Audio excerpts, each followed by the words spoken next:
tema de hoje é subindo mais um degrau.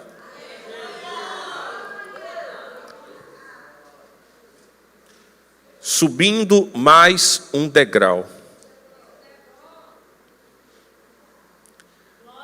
Êxodo capítulo 3, enquanto você encontra, eu quero orar mais uma vez. Meu Pai, quero te dizer que é tão bom estar aqui mais uma vez, Senhor. É tão bom estar reunido com os meus irmãos para juntos levantarmos mãos santas em adoração, para juntos erguermos esse altar de louvor a Ti, Senhor. Mas é tão bom também abrir o nosso coração para receber da semente que o Senhor tem para nós, essa porção tão preciosa preparada para nós. Não vamos desperdiçar nada, Senhor. Queremos acolher com mansidão em nosso coração a Tua palavra que está sendo enxertada. E eu creio, Senhor, nessa manhã, que através da Tua inspiração e da Tua unção, nós vamos subir mais um degrau, nós vamos avançar um pouco mais nessa manhã, debaixo da instrução que o Senhor tem para nós nesse lugar. Obrigado pelo Teu Espírito, indo além das minhas palavras e reposicionando, e não apenas isso, mas influenciando o Seu povo a perseverar, a continuar naquilo que o Senhor tem para a vida deles. Obrigado, Pai, porque eu creio que o Senhor está levantando pessoas fortalecidas e perseverantes, para juntos nós alcançarmos a visão que o Senhor nos deu, porque nós chegaremos lá, segundo a Tua vontade. Obrigado por esse grupo precioso que está aqui. Nós vamos ser tocados e molhados com a Tua unção. Quem crê diz amém. Eu creio nisso também. Amém. Glória a Deus. Êxodo capítulo 3, quero partir com você do versículo 1.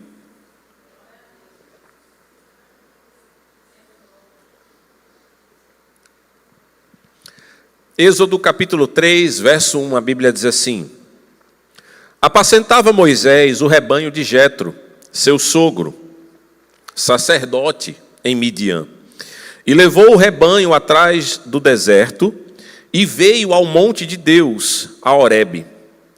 Apareceu-lhe o anjo do Senhor em uma chama de fogo, no meio de uma sarça, e olhou, eis que a sarça ardia no fogo, e a sarça não se consumia. E Moisés disse: agora eu me virarei para lá, e verei esta grande visão, porque a sarça se não queima. E vendo o Senhor que se virava para lá, a ver, bradou Deus a ele do meio da sarça e disse: Moisés, Moisés. E ele disse: eis-me aqui. Não te chegues para cá. Tira os teus sapatos de teus pés, porque o lugar em que tu estás é terra santa. E disse mais: eu sou o Deus de teu pai, o Deus de Abraão, de Isaque e de Jacó. E Moisés encobriu o seu rosto, porque temeu olhar para Deus. E disse o Senhor: tenho visto atentamente a aflição do meu povo que está no Egito. Eu tenho ouvido o seu clamor, e por causa dos seus exatores, porque conheci as suas dores.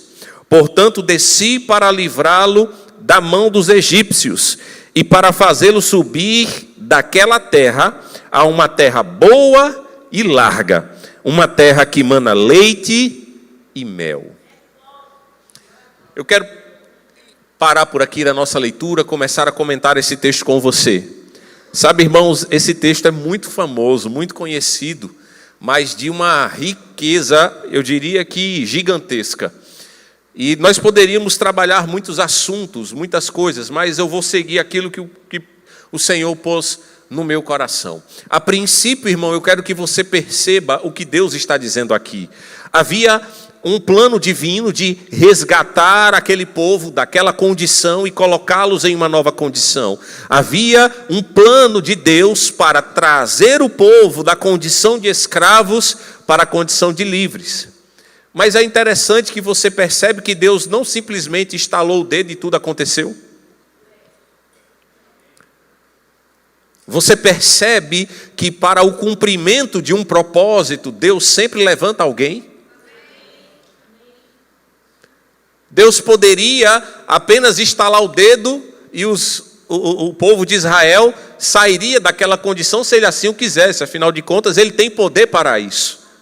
Mas, irmão, eu quero que você entenda que quando se fala da vida de pessoas, quando diz respeito a projetos divinos tocando a terra, Deus nunca quebra os protocolos que Ele mesmo criou.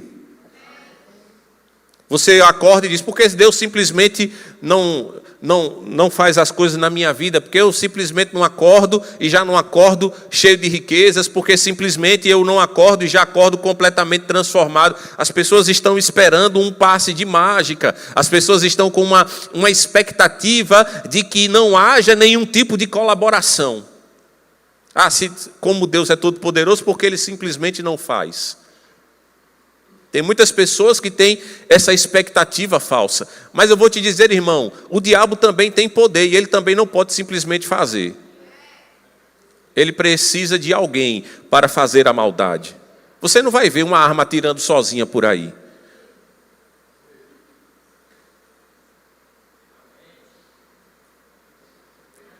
O diabo precisa de pessoas para fazer o seu intento. Só que ele é um imitador barato. Mas ele viu Deus. Não é que Deus precisa, Deus gosta de colaboradores. Deus poderia fazer tudo sozinho, mas Ele decidiu fazer junto com você. Isto é, Ele decidiu envolver você nos planos divinos para realizar a vontade dEle aqui na terra. E você pode perguntar para mim, mas pastor, por quê? Eu vou te responder, não sei, pergunta a Ele, quem sabe é Ele.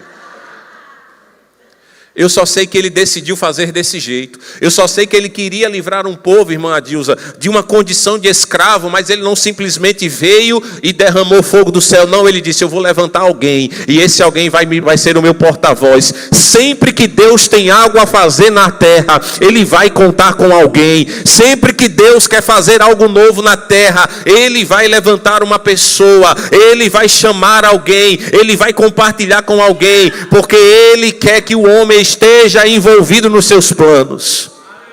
Sabe por que eu estou te dizendo isso nessa manhã? Porque eu e você somos candidatos. Eu não vou nem chamar de candidato, porque segundo o Novo Testamento nós já fomos eleitos.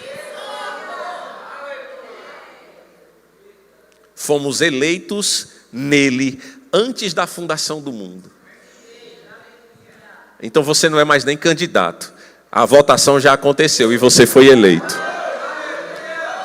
Eleito para ser participante dos planos divinos sobre a face da terra. Você não está aqui à toa, você não está aqui sem razão, você não está aqui sem um propósito. Deus escolheu você para você ser parte integrante de um plano celestial que vai abençoar a tua vida e a vida de outras pessoas. Era isso que Deus estava falando para Moisés naquele dia. É preciso que nós reconheçamos, existe um chamado divino em minha vida. Deus me chamou, Deus me vocacionou para algo, Deus está me chamando para contribuir em alguma coisa. Como eu disse, irmão, vai além de pagar a conta, vai além de você ter dinheiro, vai além de você constituir uma casa, vai além de você mesmo estar envolvido em planos divinos, em calendários proféticos que tocam a tua vida, toca a vida de outros, toca até gerações que estão passando por nós. Isso faz parte do chamado divino. Agora eu quero te orientar nessa manhã e te dizer, quando eu falo de chamado divino, eu não estou falando de púlpito. Quando eu falo de chamado divino, eu não estou falando de estar à frente com um microfone na mão. Quando eu falo de chamado divino, meu irmão, existem pessoas que vão cumprir um chamado de Deus sem nunca pegar num microfone. Existem pessoas que estão tocando gerações e elas nunca vão subir num púlpito, porque não é sobre plateia, não é sobre performance, é sobre aquilo que Deus colocou no teu coração. Você já deve ter ouvido falar de um homem, Charles Finney. Quem já ouviu falar de Charles Finney aqui? Muito bem, alguns ouviram. Para quem não conhece, Charles Finney foi um dos grandes evangelistas que já passou pela face da terra. Para você ter ideia, aquele homem carregava uma unção tão poderosa que as cidades por onde ele passava fazendo cruzadas, os bordéis fechavam, os bares fechavam porque perdiam seus clientes. Homem que carregava algo muito poderoso da parte de Deus para influenciar pessoas. Mas, como nem todo mundo conhece, aqueles que conhecem Charles Finney, quem já ouviu falar de Pai Nash? Diminuiu ainda mais, está vendo? Dad Nash, no inglês. Pai Nash, ele era um dos colaboradores de Charles Finney no seu ministério. E muitos não o conhecem, nem sabem que ele fazia parte do ministério de Charles Finney. Mas ele era um dos intercessores do ministério de Charles Finney. A história conta que em torno de 15 dias antes de cada cruzada chegar na cidade, Pai Nash chegava. E ele alugava um quarto de hotel e ficava aqueles 15 dias orando e intercedendo por aquela cruzada que chegaria naquela cidade. Sem nunca pegar no microfone, sem nunca estar em uma situação de destaque, mas aquele homem estava cumprindo o plano e o propósito de Deus para a sua vida, resgatando pessoas, intercessor. Meu irmão, que coisa linda. Não é sobre termos uma performance, é sobre fazer o que Ele nos chamou para fazer. Não é sobre ter destaque, é sobre fazer o que Ele nos chamou para fazer. Porque eu posso te dizer uma coisa, irmão, muitas pessoas podem ter destaque, mas talvez não tenham aprovação divina. Muitas pessoas podem ter uma posição de destaque, mas isso não é o mesmo que ter a aprovação divina.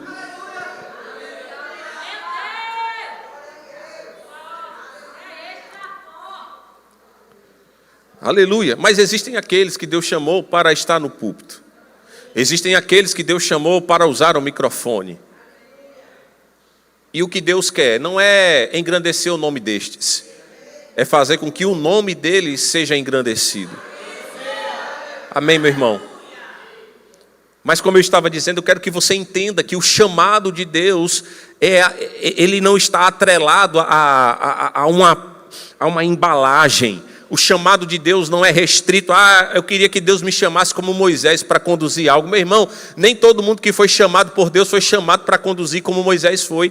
Abra sua Bíblia comigo em Êxodo, capítulo 35, por favor.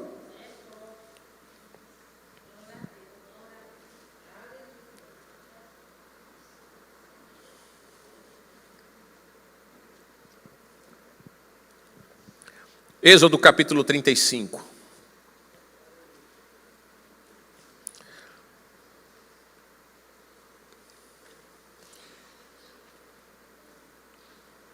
Em Êxodo capítulo 35, verso 30, Êxodo 35, verso 30, está escrito assim: Depois disse Moisés aos filhos de Israel: Eis que o Senhor tem chamado. Olha mais uma pessoa sendo chamada por Deus aí. O Senhor tem chamado por nome a Bezalel, filho de Uri, filho de Ur, da tribo de Judá. E o Espírito de Deus o encheu de sabedoria, entendimento, ciência, em todo artifício, para inventar invenções, para trabalhar em ouro, em prata, em cobre, em artifício de pedras, para engastar e em artifício de madeira, para trabalhar em toda obra esmerada. Eu fiz questão de trazer esse exemplo para você, meu irmão, para mostrar que nem todo mundo que é chamado nos 5 dons ministeriais. Nem todo mundo que é chamado, ele vai estar em um púlpito pregando. Nem todo mundo que é chamado vai precisar de um microfone para exercer o seu chamado. Bezalel, Aholiabe e tantos outros homens foram chamados, ungidos, para fazer um trabalho que não dizia respeito a destaque. Para trabalhar com coisas manuais.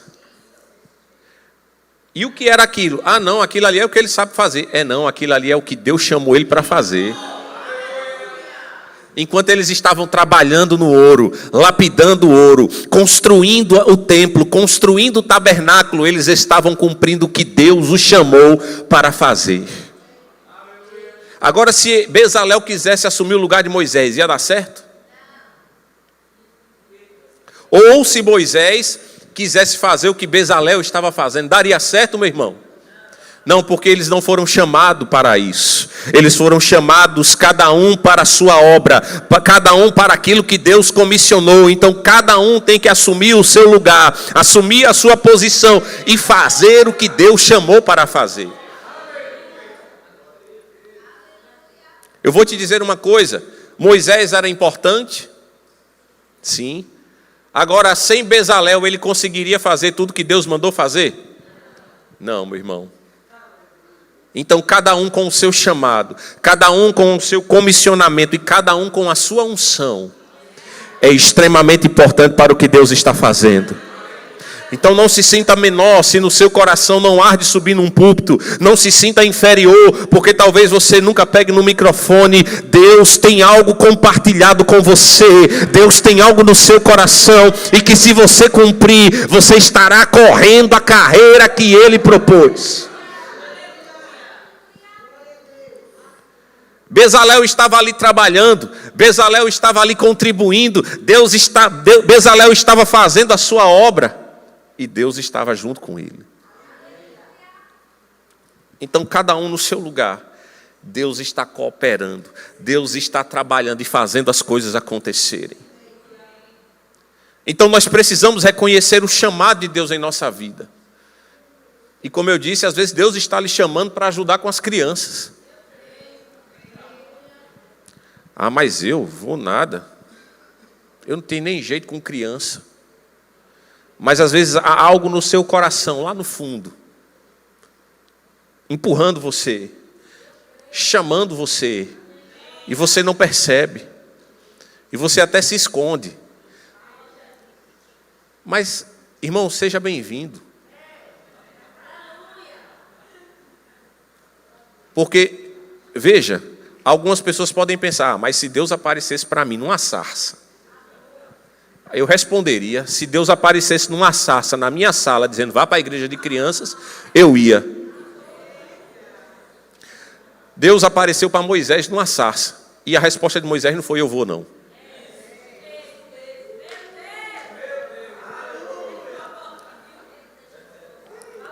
Eu quero que você entenda, irmãos, que assumir um chamado nunca vai ser uma coisa cômoda.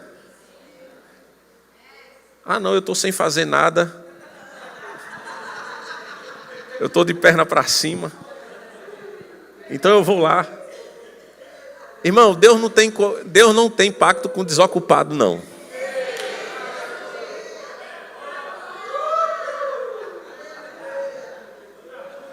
Tem gente que já está brigando com Deus há um bom tempo. Mas eu não tenho tempo. Eu não consigo. Você está brigando com Deus, discutindo com Deus. Deus lhe chamando em você, mas Ele sabe que eu não posso. E os meus filhos, e isso, e aquilo. Isso é você e Deus, meu irmão. Nesse debate aí, né? E Deus dizendo, venha, vamos. Mas e meu tempo? Mais isso, mas e aquilo? Moisés fez a mesma coisa, querido. Moisés fez a mesma coisa. Deus falou com ele no coração. E olhe, essa daqui não foi a primeira vez que Deus chamou Moisés, não, viu?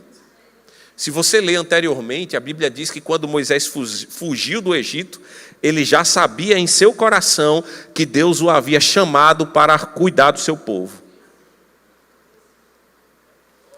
Porque eu vejo pessoas querendo medir o seu chamado pela forma que foram chamados. Não, se for muito espetacular é porque o chamado é grande. Quem foi que lhe disse isso?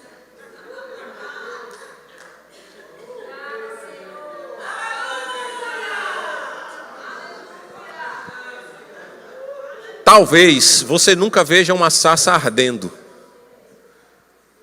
mas talvez o seu coração esteja como o daqueles discípulos no caminho de Emaús. Enquanto ele falava, não ardia o nosso coração. Talvez não seja a sarça que esteja ardendo, mas o teu coração ardendo, porque Deus está falando com você. Talvez não seja mais uma sarça ardendo, mas um coração aberto. Deus faz arder mais uma vez com o seu chamado. Mas eu quero mostrar isso para você, meu irmão. Eu não vou ler todo o texto, a gente não tem tempo, mas Moisés começa a retrucar a Deus e dizer, mas eles não vão me ouvir. Mas eles não vão acreditar em mim. Se eu falar, eles não vão acreditar em mim. Então Moisés começa a colocar obstáculos. E eu vou te dizer, irmão, a jornada da liderança não é plana. A jornada da liderança, ela é em degraus. Isto é, haverão coisas que nós vamos precisar vencer para avançar nessa jornada. Ela não é plana, mas ela é de crescimento. E eu quero te dizer mais uma coisa: os obstáculos não começam nos outros, geralmente começam em nós mesmos. Moisés estava aqui, mas não vão acreditar em mim. Deus disse, mas eu estou mandando você ir. Aí ele disse, mas eu vou falar em nome de quem? Se eu não sei nenhum nome. Ele diga assim, o eu sou mandou eu vir.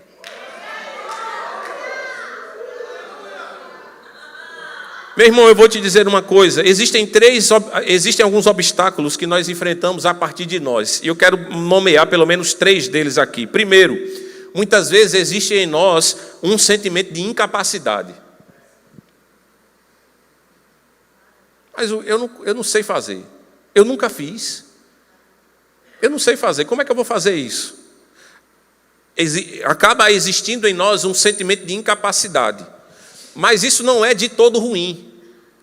Porque Deus não nos chama para fazer algo que nós podemos fazer sozinhos. Porque se eu e você pudéssemos fazer sozinhos, não precisa de Deus.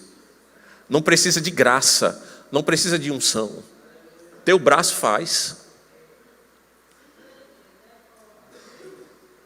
Então, o sentimento de incapacidade, mas rapaz, como é que eu aceitei um negócio desse?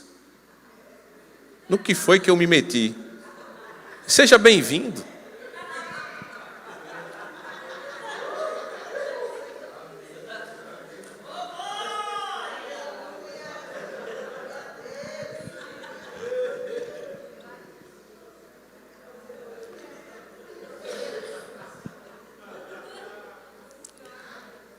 É porque para as coisas de Deus é preciso Deus estar envolvido. Amém, querido?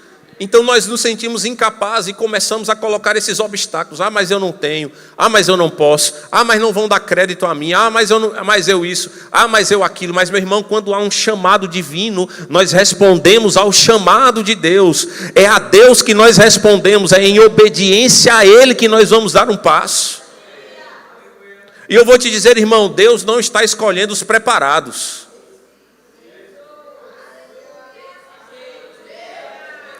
Deus não chama baseado em currículo.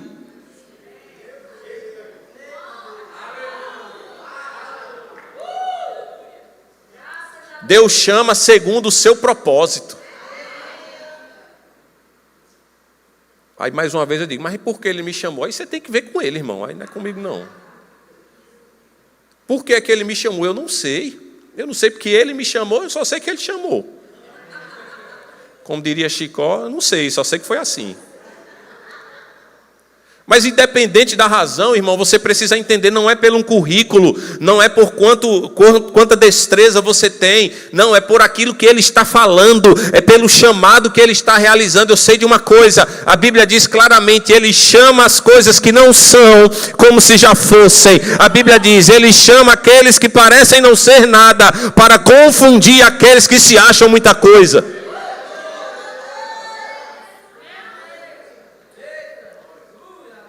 Às vezes nos sentimos incapazes, mas eu posso fazer alguma coisa?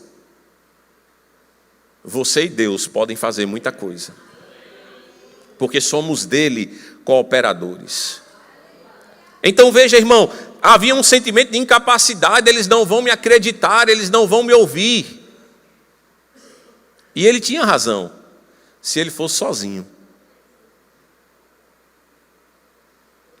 Um outro sentimento que muitas vezes surge é inadequação. Nós nos sentimos muitas vezes inadequados.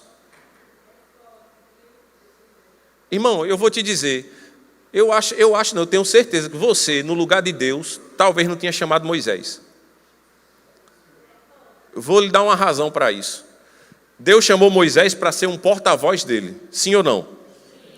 Moisés era gago.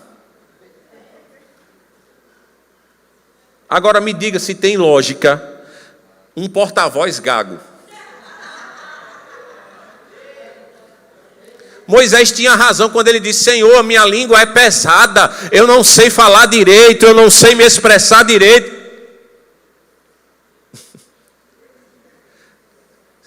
Inadequação.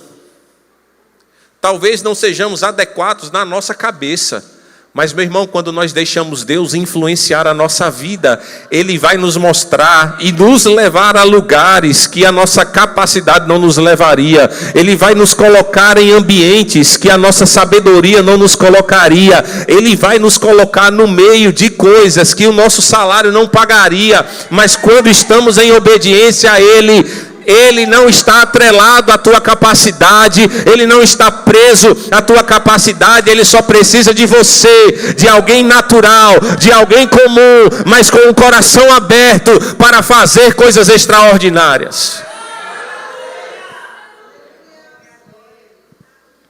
Moisés disse: eu não sei falar direito, Senhor. E você acha que Deus não sabia, irmão?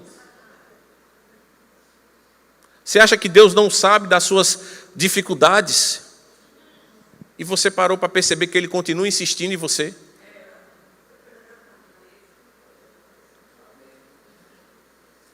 Porque elas não aprisionam Deus. Deus pode fazer, e se você deixar, Ele vai fazer muito além da sua vida e das suas próprias capacidades. Quando eu olho para Moisés, eu fico espantado com isso, irmão, porque Moisés, a gente conhece a história, teve um resultado tão gigantesco, que quando a gente vai olhar esses detalhes, é surpreendente, ver como ele começou. Amedrontado, temeroso. Ele mesmo tentando discutir com Deus, era quase uma negociação. Vá, eu não vão acreditar, eu vou falar por você, mas eles não vão saber quem é que está falando, diga a eles que eu sou, está chamando, mas eu sou gago. Ele disse: rapaz, eu não sei, não sou eu que faço o que fala, o que não fala.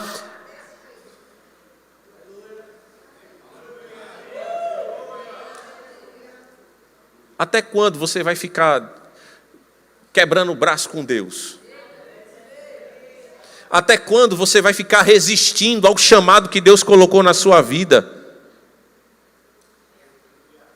Pastor, eu não sei por onde começar. Você está lá dentro do seu coração, você ainda só não teve coragem de assumir. Às vezes Deus está lhe chamando para começar lá pelo trânsito. Não, mas no trânsito chove e molha, e é calor, e não sei o quê. Discutindo, né? Tentando debater com Deus para onde eu vou, para onde eu não vou. Para com isso, irmão. Se entrega de vez. Mas pastor, eu não sei nem o que é que eu vou fazer. É assim mesmo, você começa, você dá o primeiro passo. A gente dá o primeiro passo e os próximos passos, Deus vai nos conduzindo, Deus vai nos orientando, mas você precisa responder a esse chamado, você precisa dar um passo nessa direção e deixar Deus levar você por onde Ele quer te conduzir, meu irmão.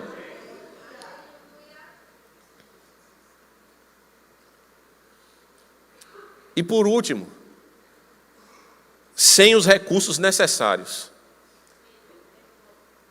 Deus falou para Moisés: você vai tirar aquela multidão de lá. Moisés olhou para ele e disse: oxi.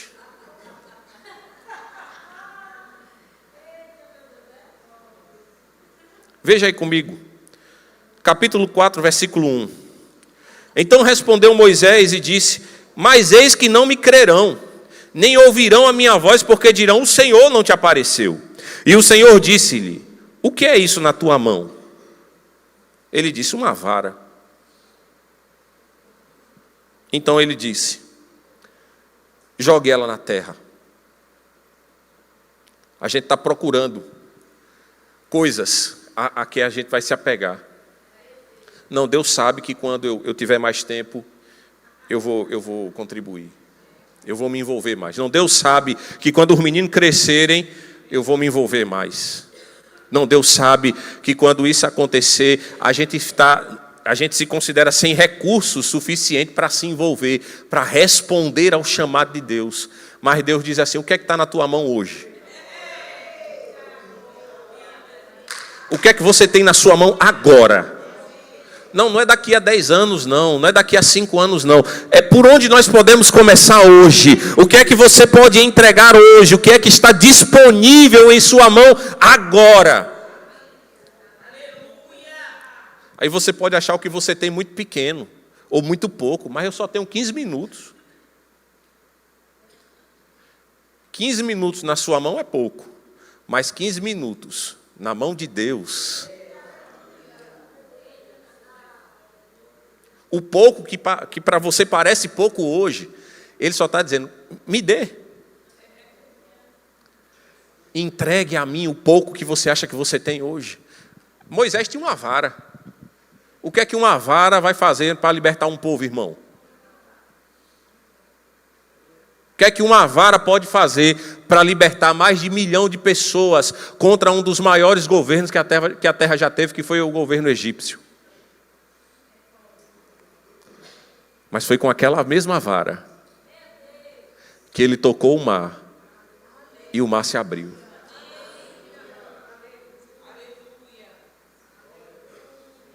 Pare de colocar obstáculos. Pare de colocar... não vai dar certo, eu não sei, eu não posso, eu não vou, não é para mim, mas eu estou assim, mas eu estou assado, mas eu preciso melhorar nisso, mas eu preciso melhorar naquilo. Meu irmão, se Deus estiver esperando você melhorar, pense comigo. Eu já vi pessoas dizendo assim, pastor, eu não me converto porque eu tenho muita coisa para ajeitar ainda na minha vida. Eu disse, meu irmão, eu tenho 20 anos de crente, tenho coisa para ajeitar na minha vida. Irmão, se as pessoas precisassem melhorar para se converter, ninguém se converteria, não. Porque com Deus o processo é diferente. Você não melhora para fazer o que Deus quer. Você faz o que Deus quer e quando você dá o passo, você começa a melhorar. Quando você obedece a Deus, você começa a ter a sua vida tocada. Isto é, a sua vida pode não estar perfeita hoje, mas quando você dá um passo em direção ao que Deus quer, algo começa a acontecer no seu interior. E a gente fica pensando, mas eu estava precisando disso, eu estou precisando daquilo outro. Mas enquanto você obedece a Deus, Deus vai fazendo os recursos chegarem, Deus vai promovendo ajustes, Deus vai promovendo alinhamento. Isto é, você está buscando alguma coisa para si mesmo, e Deus está dizendo, faça alguma coisa pelos outros.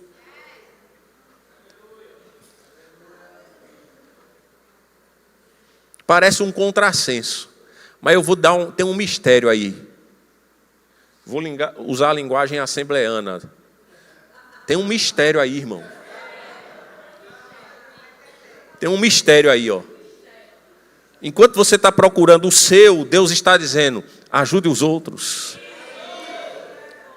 Mas Deus, o meu, ajude os outros. Mas Deus, eu estou precisando. E Ele dizendo, ajude os outros. Mas Deus, eu quero isso. Ele está dizendo, ajude os outros.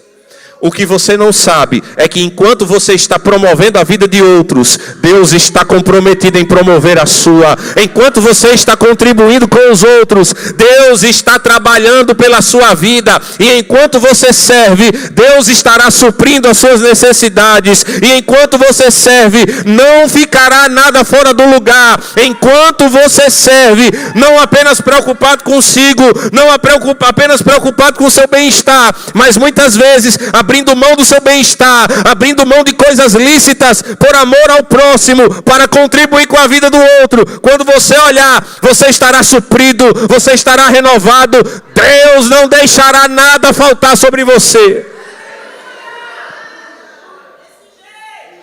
Porque, irmão, Moisés tinha família, Moisés tinha filhos, Moisés tinha trabalho, mas ele decidiu, eu vou obedecer.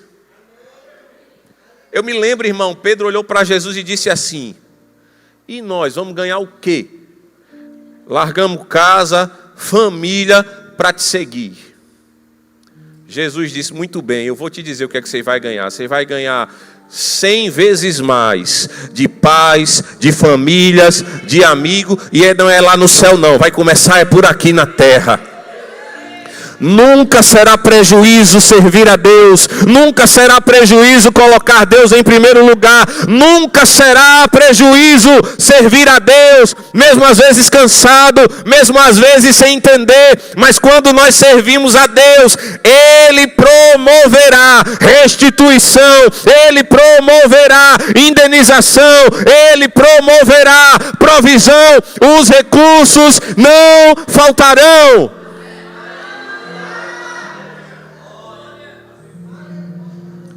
Aleluia. Aleluia. Deus já nos conhecia, irmãos. Deus já sabia que a gente não ia fazer tudo certinho.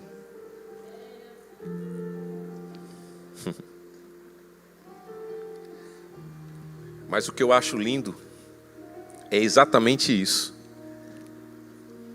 Ele sabia que nem sempre a gente ia acertar.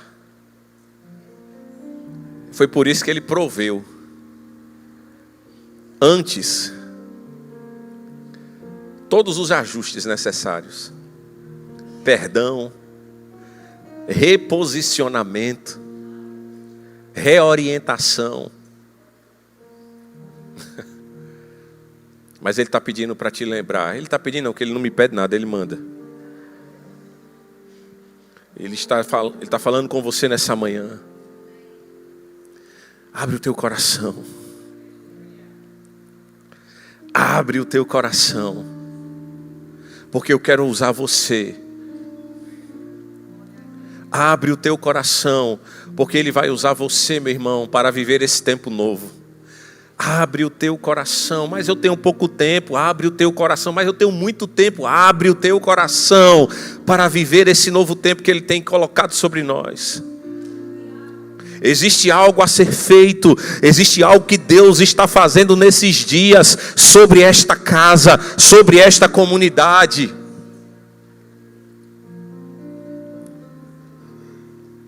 E Ele está contando comigo e com você,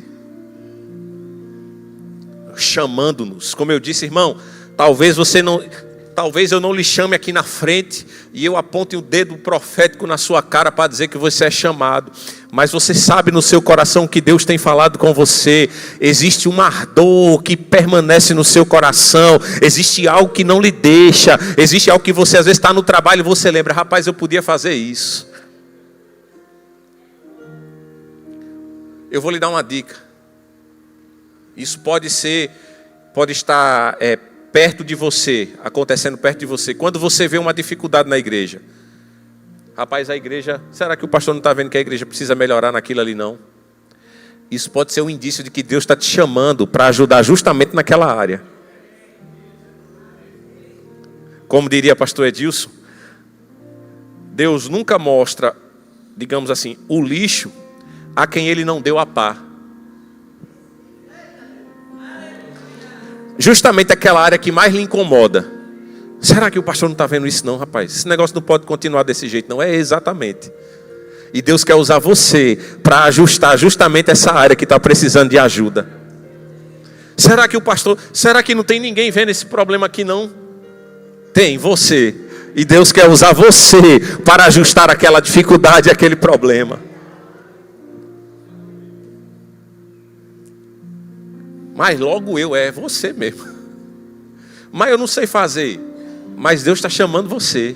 Mas eu nunca fiz isso. Mas Deus está falando com você. Mas eu não sei nem por onde começar. Mas Deus quer usar você. Mas eu não sei falar. Mas Deus pode lhe ajudar. Mas eu não sei, eu nunca fiz isso. É com você que Ele está falando. É com você que Ele está chamando. É você que Ele está convidando, meu irmão. Então, se deixa, se entrega. Aleluia.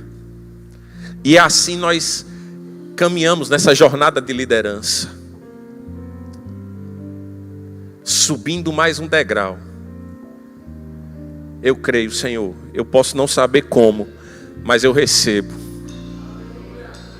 Eu posso não saber falar, mas eu aceito o teu chamado. Eu posso nem saber como fazer, mas é um privilégio estar envolvido nos teus projetos para essa cidade.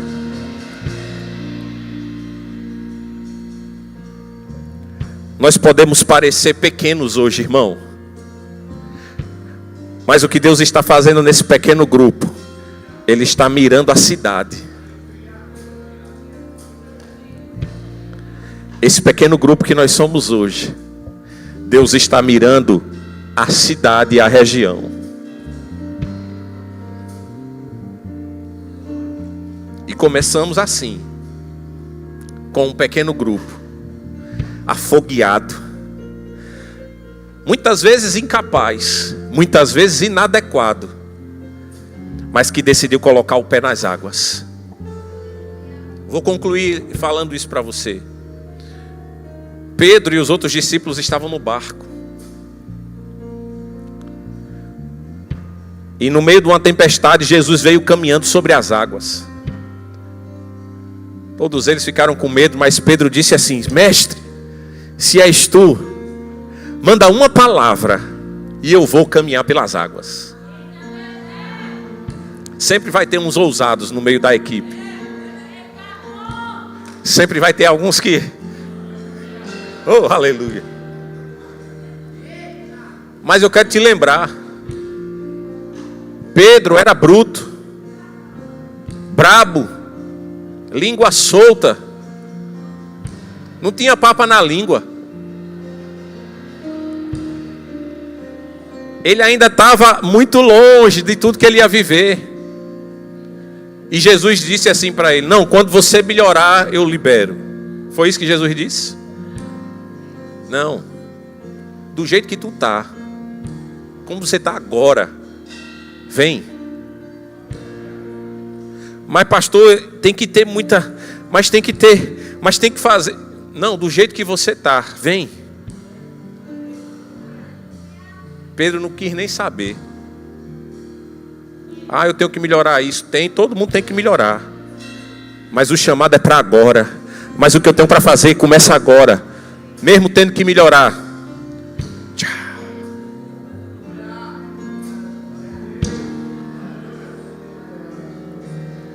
E ele deu o primeiro passo sobre as águas. E ele caminhou sobre as águas. Sei você, meu irmão, eu estou com expectativa de caminhar sobre as águas. Eu não sou perfeito, mas como diria Kleber Lucas, a gente pode orar por ele depois. Eu não sou perfeito, mas fui perdoado. Que Deus abra os olhos dele de novo e faça brilhar a salvação em Cristo Jesus sobre a vida dele, para que ele volte a cantar e compor canções como essa. Eu não sou perfeito, mas eu fui perdoado.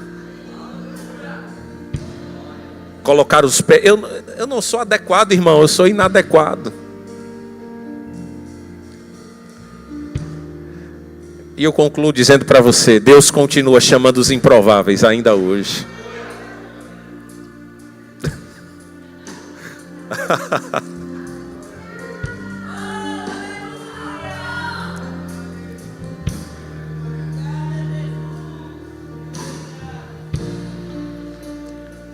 Tem uma canção que diz assim: quem diria que o Senhor faria tudo isso? Quem diria que eu viveria toda a vontade do Senhor para mim? Quem diria, meu irmão?